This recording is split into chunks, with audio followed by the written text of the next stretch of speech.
középkori templomrom, amiből egy fa nőtt ki, ráadásul csak egy könnyű séta, és ott is vagy. Kirándulni ment a család a nagykeszi templomromhoz, amiről túlzás nélkül állíthatom, hogy egy lenyűgöző emlék. Letettük a kocsit, és neki a domboldalnak.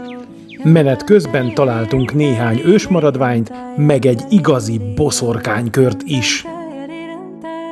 Elméletileg ez egy családi kirándulás, de azért a gyerekek tartották a szokásos gyerek-szülő távolságot. 2 kilométer könnyű terepen, és már messziről látszott a csoda. Odaérve egy kicsit körülnéztük a templom romos falai között, aztán indulás haza.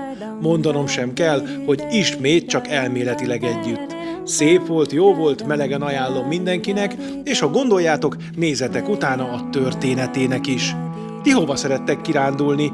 Van valami különleges és szép hely, amit ajánlatok nekünk? Még az is lehet, hogy elmegyünk és megnézzük.